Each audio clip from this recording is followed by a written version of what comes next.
रस्त्यावर राहणाऱ्या एका मुलीला एका पोलीस इन्स्पेक्टरचं क्रेडिट कार्ड सापडले. पण जेव्हा त्या पोलीस इन्स्पेक्टरला समजले की त्या मुलीने त्या कार्डची पूर्ण क्षमता संपवून टाकली आहे, तेव्हा तो असे काही करतो की याचा कोणी विचारसुद्धा केला नसेल. रस्त्यावर भीक मागून आपलं पोट भरणाऱ्या मुलीबरोबर कुणी असं करू शकतं का? त्या पोलीस इन्स्पेक्टरने त्या मुलीबरोबर असं काय केलं होतं, हे जाणून घेण्यासाठी कथा शेवटपर्यंत नक्की ऐका. मित्रांनो, मुंबई हे गजबजलेलं शहर आहे. मुंबईच्या प्रत्येक गल्लीमध्ये वेगवेगळ्या गोष्टी ह्या घडतच असतात. असे असले तरी प्रत्येक माणूस आपल्या नशिबात ज्या काही गोष्टी आहेत त्या भोगूनच आपल्या आयुष्यातील एक एक दिवस जगत असतो. मुंबईत राहणारा कोणी उंच उंच इमारतीमध्ये राहून ऐशोआरामाचं आयुष्य जगत असतो, तर कोणी गंदगी पसरलेल्या झोपडपट्टीमध्ये गल्ली बोळात राहून कसं तरी आपलं जीवन जगत असतो. हे सांगण्याचं तात्पर्य एवढंच आहे की मुंबईसारख्या शहरात राहणे एवढं सहज आणि सोपी गोष्ट नाही. अशा परिस्थितीमध्येच 10 वर्षाच्या कोमलला मुंबईसारख्या शहरात राहणे म्हणजे एखाद्या युद्धापेक्षा सोपं नक्कीच नव्हतं. कोमलचं जीवन भूक, एकटेपणा आणि भीतीने भरलेलं होतं. एक वेळ अशी होती की तिच्याबरोबर तिची आई होती, पण पण आता ती सुद्धा तिच्यासोबत नव्हती. ती कुठे गेली आहे हे कोमलला माहीत नव्हतं. ती हरवली होती. ती अचानकपणे गायब झाली होती तिची आई. आणि ती गायब होताना तिने पाठीमागे कोणत्याच प्रकारचा पुरावा ठेवला नव्हता. कोमलची आई तिच्यासोबत होती, परंतु एक दिवशी ती अचानकपणे तिच्या आयुष्यातून गायब झाली होती. तेव्हा तेव्हा कोमलला कोणी म्हणायचं की तुझ्या आईला कोणीतरी उचलून नेलं असेल, नाहीतर ती स्वतः निघून गेली असेल, नाहीतर ती मरून गेली असेल. परंतु परंतु कोमलला यापैकी कोणत्याच गोष्टीने फरक पडणार नव्हता. कारण तिचे पोट रिकामे होते, तिला भूक लागली होती. तिच्या आईने तिला अशा परिस्थितीमध्ये सोडली होती, त्यामुळे तिला तिच्या आईकडून कोणत्याच प्रकारची आशा नव्हती, अपेक्षा नव्हती. दिवसभर ती गल्लोगल्ली फिरत असायची. प्रत्येक कचरा कुंडीमध्ये किंवा आजूबाजूला काही खाण्यासाठी मिळेल का असे ती शोधत असायची. तर कधी कोणत्या हॉटेल बाहेर उभी राहून वाट पाहत असायची की कोणीतरी शिल्लक राहिलेलं जेवण फेकेल. तेव्हा कधी कोणी मोठ्या मनाचा माणूस तिला अर्धी चपाती तर कधी 1-2 बिस्किटं देत असायचा. परंतु जास्त करून लोक तिच्याकडे अशा नजरेने पाहत असायचे की जणू काही ती एखादा किडा आहे. अशा परिस्थितीमध्ये असताना तिला माहीत होते की या जगामध्ये आपल्याला कोणीच वाचवायला येणार नाही. तिला स्वतःलाच लढावं लागेल. आणि या लढाईमध्ये तिचा सर्वात मोठा शत्रू होता, तो म्हणजे भूक. संध्याकाळची वेळ होती. रस्त्यावरची लाईट चालू होती. दुकाने लाईटीच्या प्रकाशात चमकत होती आणि श्रीमंत लोक आपल्या महागड्या गाड्यांमध्ये बसून कुठेतरी जात होते. परंतु कोमलने या सर्व गोष्टींकडे पाहिलंच नाही, कारण या सर्व गोष्टी तिच्या आयुष्यात रोजच्याच झाल्या होत्या. आणि खरं तर हे तिचं जग नव्हतंच. तिचं जग तर मुंबईतील गल्ल्या नाल्यांचा दुर्गंध आणि पोलिसांचा काठींचा मार हे होतं. पण अशा आयुष्यात जगूनसुद्धा कोमल रोज एक नवी आशा घेऊन जगत होती. असे आयुष्य जगणाऱ्या कोमलला आज खूपच थकवा आला होता, कारण तिने सकाळपासून काही खाल्लेलं नव्हतं. कोमलची नजर कुठेतरी खायला मिळेल का या आशेने इकडे तिकडे फिरत होती, परंतु तिला खाण्यासाठी काहीच मिळालं नाही. तेवढ्यातच तिला पोलीस स्टेशन बाहेर फुटपाथवर काहीतरी चमकताना दिसले. अगोदर कोमलला वाटले की हा कोणता तरी शिक्का असेल, कदाचित कोणाच्या तरी हातातून पडलेला असेल. परंतु हळूहळू कोमल त्या चमकणाऱ्या वस्तूजवळ पोहोचली आणि पटकन ती वस्तू उचलली. तेव्हा तिला आश्चर्य वाटले, कारण तो कोणताही शिक्का नव्हता, तर ते क्रेडिट कार्ड होतं. पण तो एक साधारण क्रेडिट कार्ड नव्हतं, तर त्याच्यावरचे आवरण सोनेरी रंगाचं असल्यामुळे चमकताना दिसत होतं. कोमलने त्या कार्डवर जमा झालेली धूळ बाजूला केली आणि त्या कार्डवरील नाव वाचले. तर त्या कार्डवर राजवीर त्यागी नाव लिहिलेलं होतं. ते नाव वाचल्याबरोबर तिचे हृदय जोरजोरात धडधडू लागले. मुंबईतील गुन्हेगार या नावाने धडधड कापत असायचे. राजवीर फक्त एक पोलीस अधिकारी नव्हता, तर तो स्वतः एक दहशतवादी होता. त्याची गणना त्या अधिकाऱ्यांमध्ये व्हायची जे कायद्यानुसार त्यांना विशेष अधिकार देण्यात आलेले होते. त्यामुळे राजवीरला कशाची पर्वा नव्हती. जर त्याला कोणी गुन्हेगार सापडला तर तो त्याला त्याच जागेवर मारत असायचा. कोर्ट कचेरी या सर्व गोष्टी करण्यासाठी तो गुन्हेगाराला जिवंतच ठेवत नसायचा. म्हणून काही लोक तर त्याला देवदूत मानत असायचे. पण गल्लीमध्ये छोटी मोठी चोरी करणारे, भीक मागून खाणारे ज्यांच्यावर विनाआरोप करून त्यांना गुन्हेगार ठरवलं जात असायचं ते लोक मात्र त्याला जल्लाद समजत असायचे. आता कोमलला काहीच समजत नव्हते की हे कार्ड इथे कसे पडले.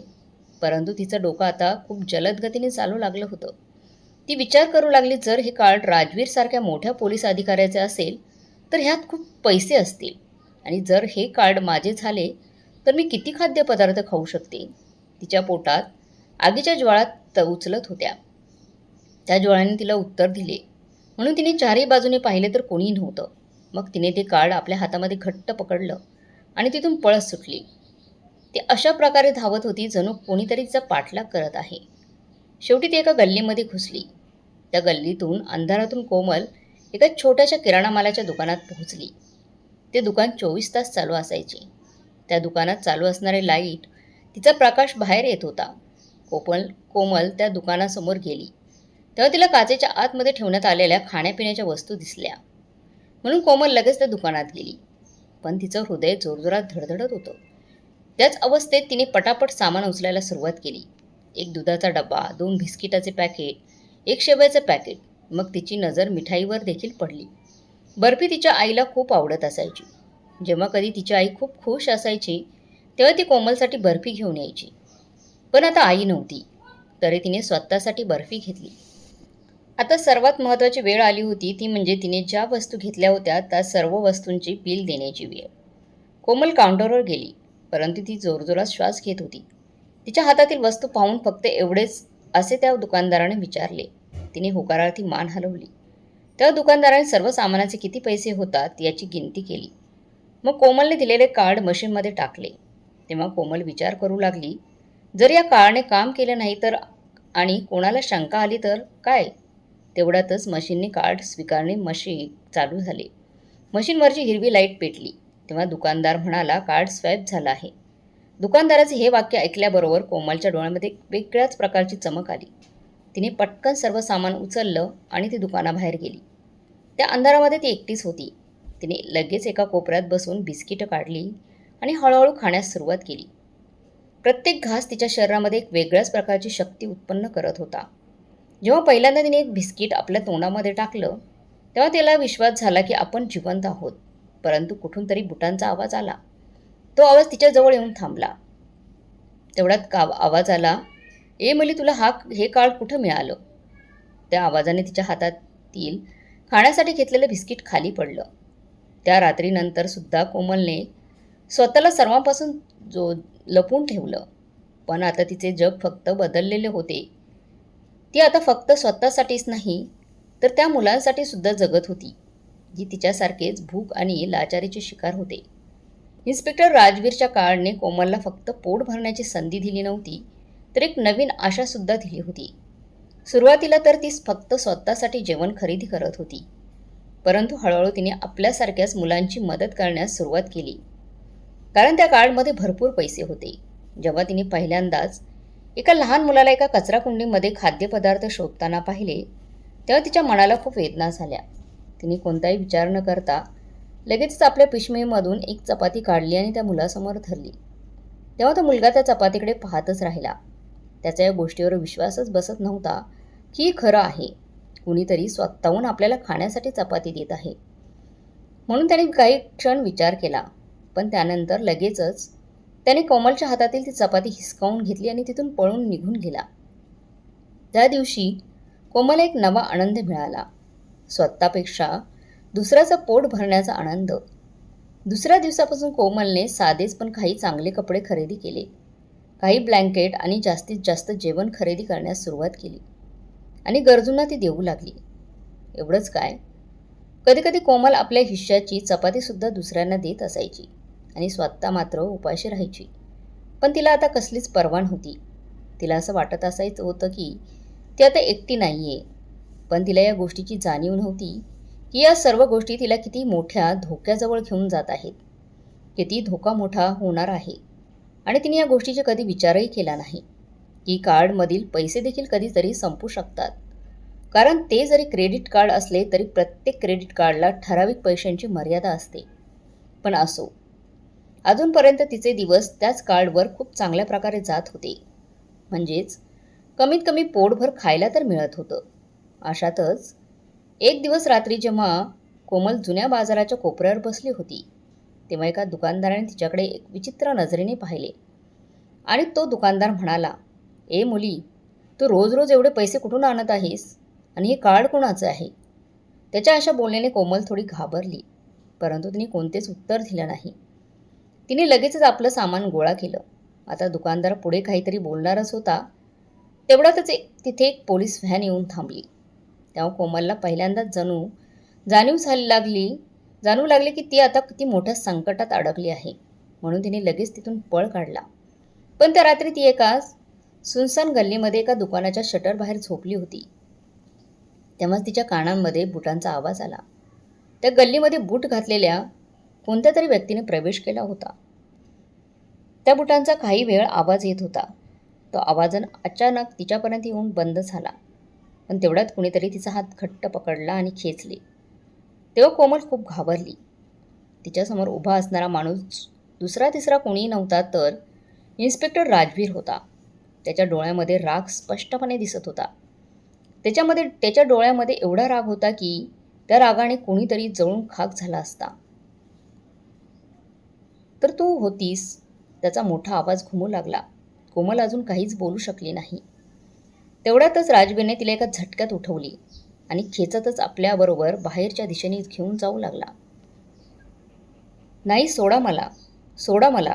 कोमलने तिचा हात सोडवण्याचा प्रयत्न केला, परंतु त्याची पकड एवढी मजबूत होती की, "तुझी एवढी हिंमत की माझं कार्ड चोरून त्यातील पैसे तू संपवून टाकलेस?"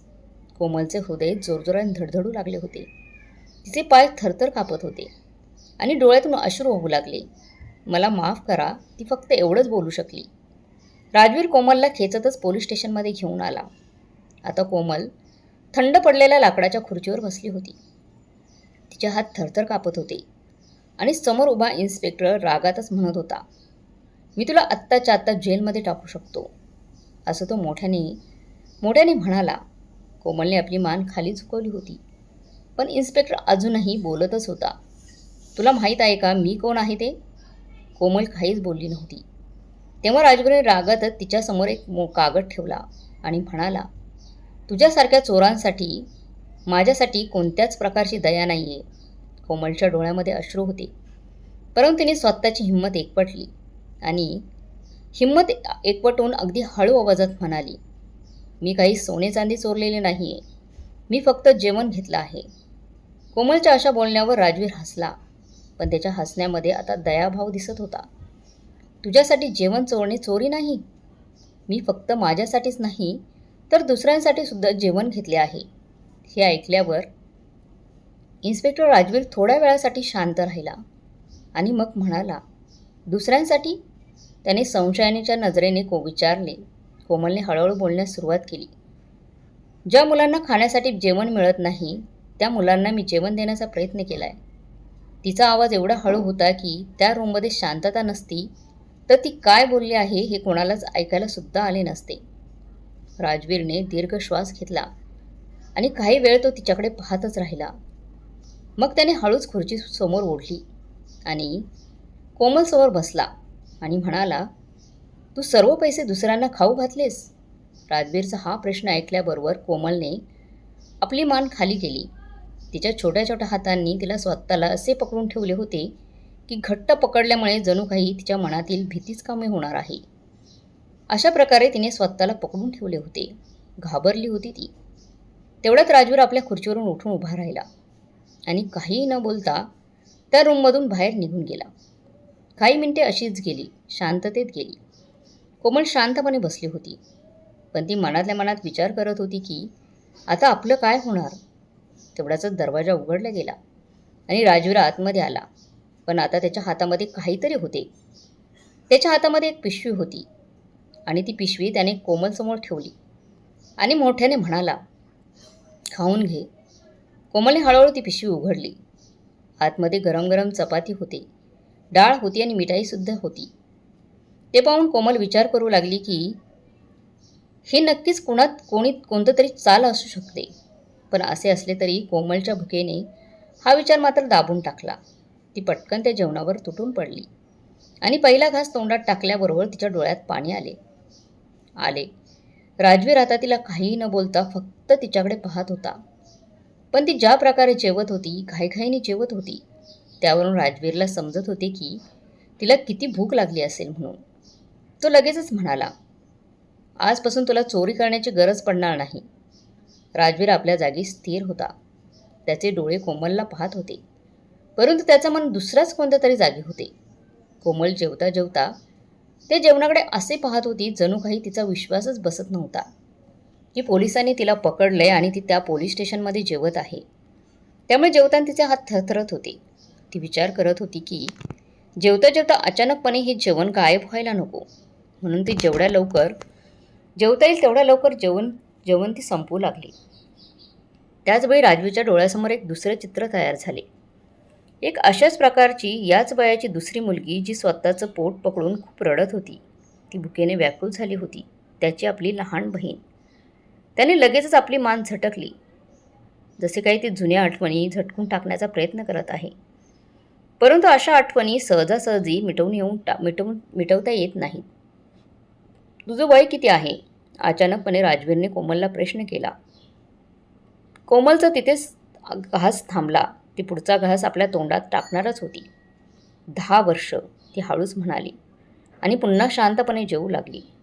तेव्हा राजवीरच्या मनात सुद्धा विचार आला, 10 वर्ष? त्याची बहीणसुद्धा याच वयाची होती. तो तिला सोडून गेला होता.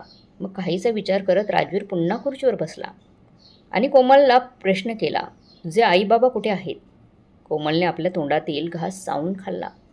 मग काही वेळ विचार करत म्हणाली, आई निघून गेली कुठे ते मला माहीत नाही, पण एक दिवस होती, मग नंतर नव्हती. बाबांना तर कधीच पाहिले नाही. कोमलचे असे बोलणे ऐकल्याबरोबर राजवीरला धक्काच बसला. तो स्वतःशीच पुटपुटला. सर्वांच्याच गोष्टी एकसारख्या कशा असतात? त्याने आपले डोके पकडले होते. आता त्याचं डोकं दुखत होतं. पण कोमल गुपचूप बसली होती. तिला काहीच समजत नव्हतं की आपण या माणसाकडून काय अपेक्षा ठेवायला हवी. मग कोमलकडे न पाहताच राजवीरने दीर्घ श्वास घेतला आणि म्हणाला, तू जाऊ शकतेस. हे ऐकल्यावर कोमलचे हात जागीच थांबले आणि ती आश्चर्यचकित होऊन म्हणाली, काय मी जाऊ शकते? राजवीरने डोळे बंद केले. जणू काही तो या निर्णयासाठी मजबूर होता. हो, माझं मन बदलण्या अगोदर इथून निघून जा. तरी देखील कोमल जागची हालत नव्हती. पण मी तुमचे पैसे घेतले आहे, तुमचं कार्ड वापरलं आहे. तेव्हा राजवीरने पुन्हा एकदा तिच्या डोळ्यामध्ये पाहिले आणि म्हणाला, पैसे आता पुन्हा येऊ शकत नाहीत ना, परंतु तू इथून निघून जा. मी तुला एक संधी देत आहे. त्याचा आवाज कठोर झाला होता. परंतु त्या कठोर आवाजामध्ये सुद्धा काहीतरी होते. ते काय होते ते कोमल ओळखू शकली नाही. ती हळूहळू जागीच उठली, परंतु तिचे पाय अजूनही थरथरत होते. ती लगेच दरवाजाकडे गेली, परंतु जेव्हा तिने दरवाजाच्या कडेला हात लावला तेव्हा ती थांबली. तिने मागे वळून पाहिले. तिच्या डोळ्यामध्ये काहीतरी होते. तिच्या डोळ्यामध्ये असे काहीतरी होते जे तिने खूप कमी लोकांसाठी केले होते. धन्यवाद, एवढं बोलून ती दरवाजा उघडून बाहेर पडून अंधारामध्ये निघून गेली. राजवीर अजूनसुद्धा तिथेच बसला होता. त्याची नजर फक्त भिंतीवर एका जागी टिकून होती. जणू काही भूतकाळामध्ये त्याने खूप काही गमावले होते.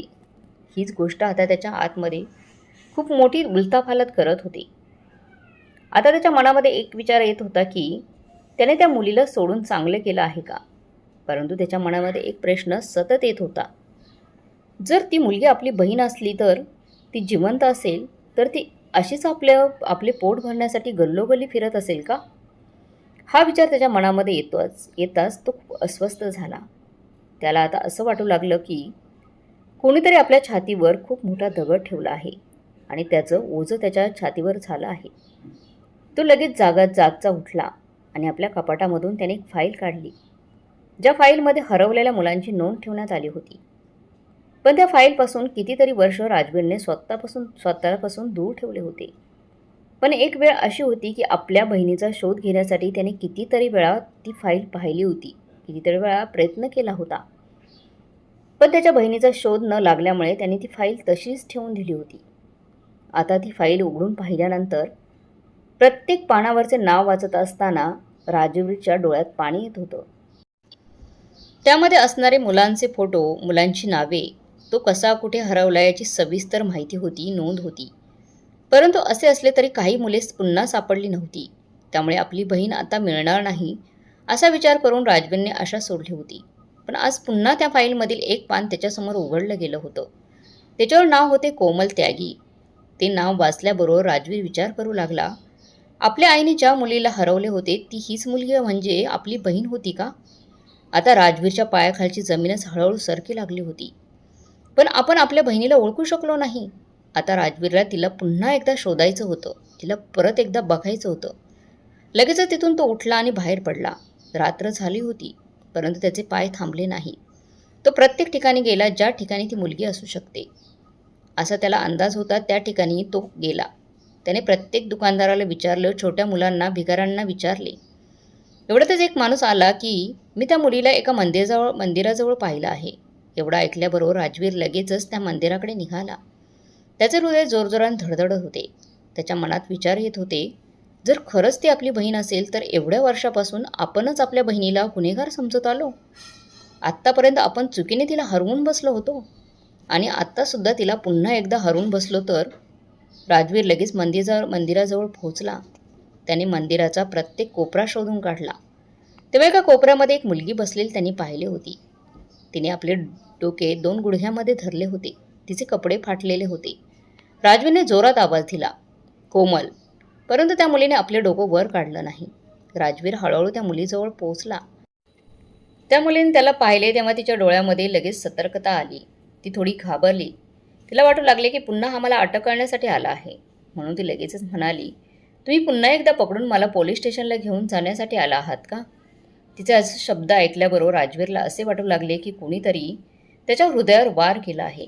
कारण ती मुलगी स्वतःला वाचवण्यासाठी आजपर्यंत या जगामध्ये एकटी लढत होती. त्या मुलीला राजवीर म्हणाला, मला तुला काही विचारायचं आहे. त्या मुलीच्या डोळ्यामध्ये भीती स्पष्टपणे दिसत होती. राजवीरने त्या मुलीला विचारले, तुला तुझ्या कुटुंबाविषयी काही माहिती आहे का? तुझा भाऊ, आई, अजून कोणाविषयी काही माहीत आहे का? आई मला सोडून गेली, पण ती जाण्याअगोदर जेव्हा माझ्यासोबत होती तेव्हा ती मला म्हणायची, कोमल इकडे, मी तुझ्यासाठी मिठाई घेऊन आले आहे. तू पटकन ही मिठाई खाऊन घे, नाहीतर काय होईल, तुझा राजवीर दादा येईल आणि सर्व मिठाई खाऊन टाकेल. कोमलचे हे शब्द ऐकल्याबरोबर राजवीरच्या डोळ्यात पाणी आले आणि तो म्हणाला, कोमल, मीच तर तुझा राजवीर दादा आहे. कोमल हे वाक्य ऐकल्याबरोबर म्हणाले, तुम्ही खोटं बोलत आहात. तेव्हा राजवीर म्हणाला, मी तुला कितीतरी वर्ष शोधत होतो, परंतु मला माहीत नव्हतं तूच माझी बहीण आहेस आणि तुला माहीत नव्हते मी तुझा दादा आहे. पण आता माझी बहीण माझ्यासमोर आहे. कोमलचे होठ आता थरथर कापू लागले होते. कोमल म्हणाली, मला काहीच आठवत नाही. पण राजवीर म्हणाला, मला सर्व काही आठवत आहे. कोमलला अजूनसुद्धा हे नातं मान्य नव्हतं. परंतु जेव्हा तिने राजवीरच्या डोळ्यात पाहिले तेव्हा तिला वेगळंच काहीतरी दिसलं, जे तिने एवढ्या वर्षामध्ये पाहिलं नव्हतं. ते म्हणजे घर. ज्या घरात ते बहीण भाऊ एकत्र राहिले होते, त्या घरातील तिला तिचं लहानपण आठवलं. ते आठवल्यावर तिच्या डोळ्यातून अश्रू बाहेर पडू लागले. तेवढ्यातच राजीवने आपला हात तिच्यासमोर केला. मग हळूहळू तिने आपला हात राजवीरच्या हातात दिला. कोमल आता एकटी नव्हती. आता तिला तिचा भाऊ मिळाला होता. त्यामुळे आयुष्याचं युद्ध लढण्यासाठी आता तिचे हात अजून बळकट झाले होते. लहानपणीच त्या बहीण भावांची ताटाटूट झाली होती. त्यांचे बाबा दुसरे लग्न करून त्यांना कायमचे दूर निघून गेले होते. तर राजवीरच्या आईने राजवीरला अनाथ आश्रमात सोडले होते. राजवीर तिथे राहून चांगलं शिक्षण घेत होता. पण एक दिवस त्याची आई त्याच्या लहान बहिणीला अचानकपणे कुठे सोडून गेली. कुणालाच काही समजलं नाही. जेव्हा राजवीर पोलीस खात्यात भरती झाला तेव्हा त्याने आपल्या लहान बहिणीचा खूप शोध घेतला. पण तिचा फोटो नसल्यामुळे आणि मध्ये काही वर्ष गेल्यामुळे राजवीरला आपली स्वतःची बहीण नीट ओळखता येत नव्हती. पण म्हणतात ना, रक्ताची नाती ही कितीही दूर करण्याचा प्रयत्न केला तरी ती आपोआप जवळ येतात. यासाठी देवच त्यांना शक्ती देतो. म्हणूनच आता राजवीर खऱ्या अर्थाने देवाचे आभार मानतो. कारण त्याच्याकडे पद, पैसा, पावर होती. पण तरीसुद्धा तो आपल्या बहिणीला शोधू शकत नव्हता. त्याने आशा सोडून दिली होती. पण देवानेच त्याच्याबरोबर देवाने त्याची भेट घडवून दिली होती. तर मग मित्रमैत्रिणींनो, कधीकधी नियती आपल्याबरोबर असं काही खेळ खेळते की त्याचा उलगडा आपल्याला लागू शकत नाही. आपण काही गोष्टी कितीही सापडण्याचा प्रयत्न केला तरी त्या सापडत नाहीत. पण नियती कधीकधी अशा काही गोष्टी आपल्या आयुष्यात घडवते की जणू काही त्या नकळत घडून येतात आणि सर्व काही व्यवस्थित होऊन जातं. मित्रांनो, तुमच्या आयुष्यात असं काही घडलंय का? कमेंट करून नक्की कळवा. आणि आजची ही भावनिक कथा तुम्हाला कशी वाटली कमेंट बॉक्समध्ये नक्की कळवा. कथा चांगली वाटली असेल तर लाईक शेअर सबस्क्राईब नक्की करा. धन्यवाद.